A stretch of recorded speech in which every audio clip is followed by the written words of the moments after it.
कि जब बाबा साहब के 125वीं जयंती मनाई जा रही थी इस देश में, तब कई काम हुए। 10 रुपए का सिक्का भी आपको याद आ रहा होगा, 125 रुपए का सिक्का भी याद आ रहा होगा। एक आपके एसोसिएशन की बैठक थी तो मैंने बांटे भी थे।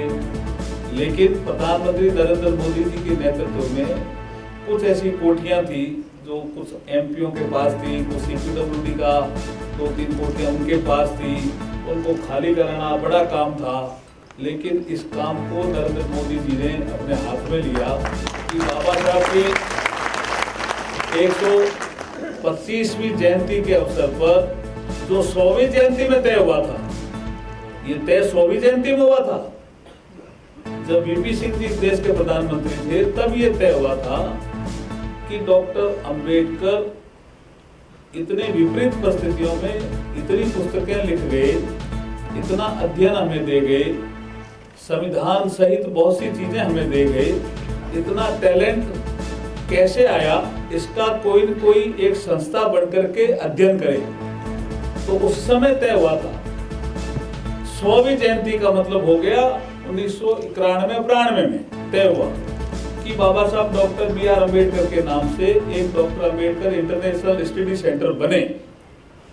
लेकिन 91-92 में तय हुई चीज पूरी होती है नरेंद्र मोदी जी के कालखंड में।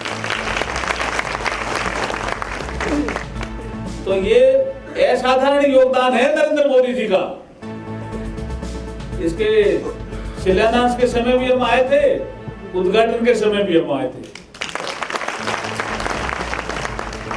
और एक चीज कही थी, इसी के उद्घाटन के अवसर पर कही थी नरेंद्र मोदी जी ने, अगर बाबा साहब नहीं होते तो मैं इस देश का प्रधानमंत्री नहीं बन सकता। बाबा साहब अम्बेडकर, बाबा साहब अम्बेडकर।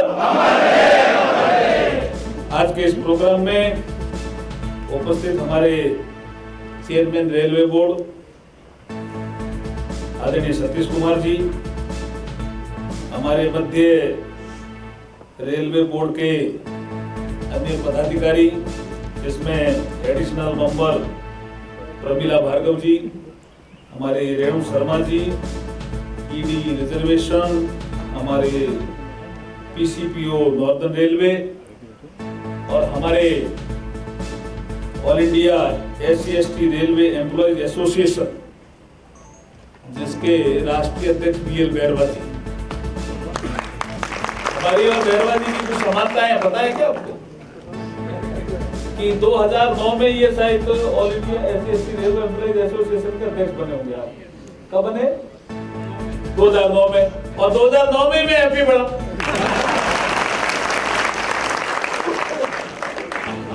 और एक समानता और है पता आपको,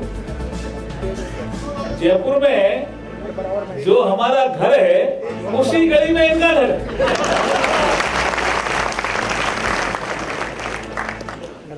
क्या ज्ञान से करती है? कम माय हाउस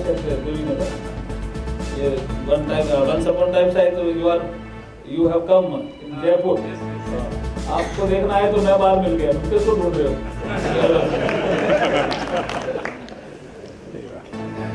अब ठीक है ना, your dispute is settled ना? At that time there was a dispute. Now settle? Okay, ताली बजा दीजिए आप।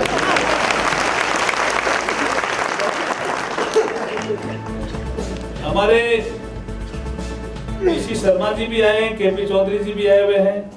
सबको नमस्कार करता हूँ। सम्मानित मंच, आप भी सब आए हुए हैं। मुझे बताया गया कि शाखा और मंडल के जितने भी पदाधिकारी हैं वो सब आए, ऐसा ही है? आप सबके लिए जोरदार ताली बजा दीजिए। 2 सुविधाएं रेल ने दी।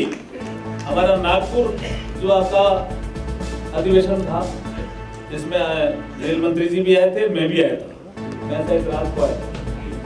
तो उसमें ये 2 चीजों पे सहमति हुई थी और ये दोनों चीजें आपको मिली, शाखा स्तर पर कार्ड पास की सुविधा और 2 इनफॉर्मल मीटिंग की जगह 3, ये मिल गई ना आपको। तो अश्विनी वैष्णव जी के लिए मैं जोरदार ताली बजा दो भाई। और आर्मी साहब के लिए भी बजाओ जोरदार।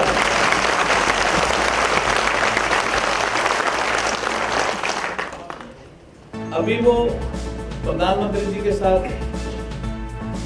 एक जरूरी बैठक में है, जैसे ही समय मिला वो आने आ भी सकते हैं, दोनों ही बातें हैं। मेरे को उन्होंने कहा आप पहुंचिए, आप भाषण अपना जारी रखिए, तो मैं जारी रख रहा हूं, ठीक है। देखिए आज बुद्ध पूर्णिमा भी है, अभी बैरवा जी ने पता नहीं रात खोल दिया। अच्छा, बुद्ध पूर्णिमा के दिन भगवान बुद्ध से जुड़ी हुई 3 चीजें हैं, आज के दिन ही है। वो ध्यान है किसको, क्या क्या बोलो? जन्म,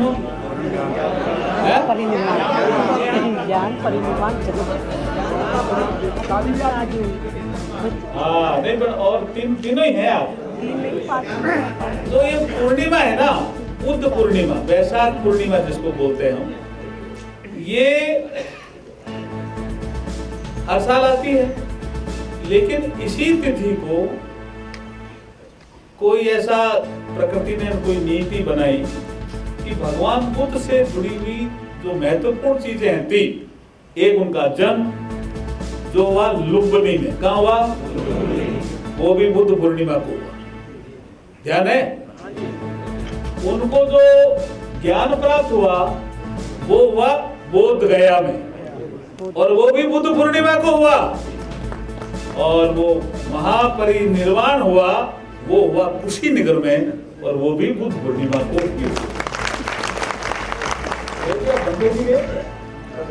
बंते जी के वो बंते जी का ज्ञान मैं दे रहा हूं आपको, ठीक है।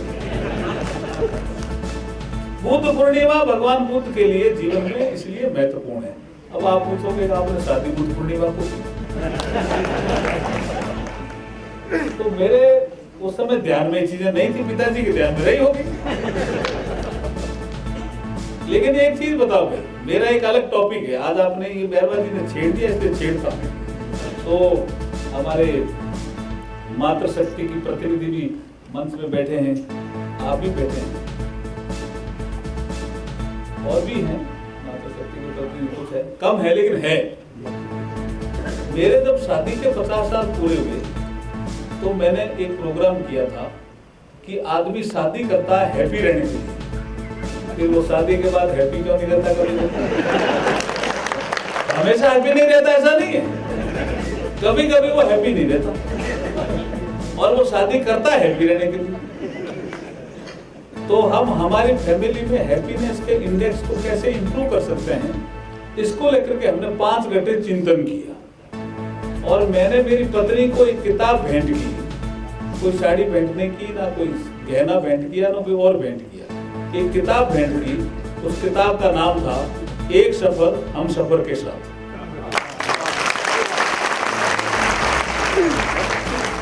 अब उसमें हमारे साथ एक भूरेलाल जी IAS थे, उनके भी शादी के 50 साल हो गए थे, वो भी जुड़े। एक जस्टिस अरजीत प्रसाद सुप्रीम कोर्ट के जज थे, रिटायर्ड, वो भी जुड़े। कलराज जी मिश्र जो बाद में हमारे गवर्नर रहे, वो भी जुड़े।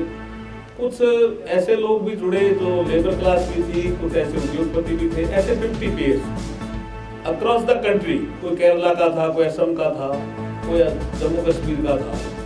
सबने कहा ये काम अलग किया, अद्भुत किया। लेकिन भूरेलाल जी ने कहा कि इसकी एक छोटी कमेटी बनाओ, और ये परिवार में टूटन क्यों हो रही है, शादियां बिखर क्यों रही है, इस पे चिंतन करना चाहिए। ये 2018। तो उसके बाद हमारी एक छोटी कमेटी बनी, जिसमें भूरेलाल जी थे, मैं था, कलराज मिश्र थे, हुकुमदेव नारायण यादव थे, और जस्टिस अरजीत प्रसाद। तो हम बैठते थे 5 लोग। तो भूरेलाल, ये आपको मैं क्यों सुना रहा हूँ कथा, कि आपके सबकी अधिकतर शादियां हो गई है ना, करीब करीब हुई है ना भाई। हाँ, इसलिए सुना रहा हूँ, आप ध्यान से सुनना है। हाँ, तो इसलिए वो भूरेलाल जी क्या कह रहे हैं, जो मुझे ज्ञान बाद में मिला, फिर हमने दूसरी किताब निकाली। भूरेलाल जी ने कहा मैं IAS बन गया था, हमारी एक मीटिंग में कहा हूँ मैं IAS बन गया था, तो अभी शादी नहीं करना चाहता। लेकिन एक कोई गैदरिंग में मैं मिला, मेरी वर्तमान पत्नी से और मैं अट्रैक्ट हो गया। तो मैंने देखा भी क्या चीज़ है, ऐसा मैं शादी करना ही नहीं चाह रहा था। अब ये क्यों इच्छा जागृत हो रही है, हमारी शादी हो गई। तब से मैं ढूंढ रहा था कि भी क्या चीज़ थी जिस कारण से मैं अट्रैक्ट हुआ। तो फिर पता चला कि भी किसी ने कहा भी गुण मिल गए होंगे, किसी ने कहा कुछ मिल गए होंगे। वो लंबे समय से सोच रहे थे कि डीएनए मिलता तब शादी होगी। जब हमारी पुस्तक पढ़ी उन्होंने, हमारी पुस्तक, मेरी ये जो पुस्तक है छोटी पुस्तक है, पूरे 100 पेज भी नहीं होंगे, लेकिन मुझे इस मंच से खड़े होकर के कहने में गर्व महसूस हो रहा है कि मेरी पत्नी को 4-5 महीने स्कूल गई होगी, लेकिन मेरे पढ़ाने में और मुझे इस मंच तक खड़ा करने में सबसे ज्यादा किसी का योगदान है तो वो मेरी पत्नी का। इसलिए मैंने पुस्तक लिखी, एक सफर हम सफर के साथ। ऐसा नहीं है कि मेरे माँ बाप का योगदान है, नहीं है, मेरे माँ बाप का भी योगदान है, मेरे गुरुओं का भी योगदान है, मेरे और लोगों का भी योगदान है, समाज के लोगों का भी योगदान है, लेकिन उनका सबसे ज्यादा योगदान है वो उस पुस्तक में है। इसलिए उस पुस्तक की समीक्षा हुई, मुझे पता नहीं था इतनी समीक्षा हो गई। उस पुस्तक की कम से कम 50 विश्वविद्यालयों में समीक्षा होगी, कम से कम चल रहा है कहीं काम कंटिन्यू। ये क्या पुस्तक है, ये क्या पुस्तक है, ये लगातार चल रहा है। और सुषमा जी ने जब यूएस जाते हुए पुस्तक पढ़ी तो वापिस आकर के मुझे कहा, अर्जुन जी क्या लिख दिया आपने, ये पुस्तक तो बहुत फेमस करेगी आपको। और मुझे अब लग रहा है कि फेमस कर रही है वो पुस्तक। तो जब डीएनए मिला तब शादी हुई। तो शादी के बाद अगर छोटी मोटी कोई कड़वाहट जीवन में आ जाए तो झगड़ना जरूरी है, बैठ करके समझाइश करके उस मामले को निपटाना जरूरी नहीं है क्या? पत्नी अगर समझदार हो तो पति को समझाए, और अगर पति समझदार हो तो पति भी को समझाए। ये कोर्ट केस क्यों कर रहे हैं अपन भाई? पति पत्नी में से एक को हारना आना चाहिए। पति पत्नी में से एक हारेगा तो परिवार गिर जाएगा। पति पत्नी में से एक हारेगा तो परिवार जीत जाएगा। आपको परिवार को जिताना है, अपने आप को जिताना है भाई, बताओ। परिवार को कंसेप्ट क्लियर होने चाहिए भैया। मैं एक लोक अदालत में गया और हमारे पुराने एक्स सीजीआई चंद्रचूड़ साहब ने की थी वो लोक अदालत। तो मैंने ऐसे ही पूछा, क्यों मैं फैमिली जो मामले होते हैं उनमें इन्वॉल्व रहता हूँ। मैंने पूछा कोई फैमिली का कोई मामला आपके यहाँ सेटल हुआ लोक अदालत में? उन्होंने कहा एक फैमिली का मामला भी सेटल हुआ। तो मैंने बुलाया, मैं बुलाओ, वो साइंटिस्ट थे दोनों। कितने साल से झगड़ रहे थे? पर 27 साल से। और बाद में लोक अदालत में सेटल हुआ। तो जीवन का अमूल्य समय तो निकल गया। काहे के लिए शादी की, क्यों आए थे संसार में? झगड़ने के लिए क्या? और दोनों ये तय करके बैठे हुए थे, वो सोच रहा था मैं जीतूंगा और वो सोच रहा था मैं जीतूंगा। और चंद्रचूड़ साहब ने ऐसा किया कि दोनों को बैठा करके समझौता करा दिया और परिवार जीत गए। इसलिए परिवार जीतने की आपकी ताकत में कई बार आपका ईगो अगर आड़े आता है तो इस ईगो को शांत करिए। इसमें मैं एक कई बार समझाइश करने जब जाता हूं, मैं मेरा एक क्षेत्र है जी, आप समझ रहे होंगे, आप छेड़ दिया इसलिए मेरा एक क्षेत्र है, ये मेरा फील्ड है। फैमिली डिस्प्यूट के रिजोल्यूशन के लिए मेरा ये फील्ड है। उसमें मैं जगजीत सिंह जी को कई बार याद करता हूँ। अगर आपकी अनुमति हो तो आज भी याद करूंगा। आपको सीआरपी साहब टाइम तो है, 10-15 मिनट तो है ना? एक बार हम जगजीत सिंह जी के यहाँ गए। एक श्री गंगानगर में हमें एक हॉस्पिटल बनाना था। तो वो श्री गंगानगर में जन्मे थे, बड़े गजल सम्राट थे। किसी ने कहा जी उनको बुला लो, प्रोग्राम करा लो, आपका हॉस्पिटल बन जाएगा। आपके अभी चंदा करते करते 2 करोड़ ही चंदा हुआ, आपको चंदा चाहिए 5 करोड़ 3 करोड़ की डिमांड है, आपके शॉर्ट पड़ रहा है। हम उनके पास गए तो हम 5 लोग थे। उनको कहा आपको गंगानगर आकर के प्रोग्राम करना, बोला मेरा जन्म स्थान है, मैं जरूर करूंगा। लेकिन हमारे साथ एक आदमी थे जिन्होंने जगजीत सिंह जी को गोद खिलाया था। उन्होंने कहा, उनका नाम था उल्फत राय सैनी। उन्होंने कहा चित्रा को साथ लाना पड़ेगा।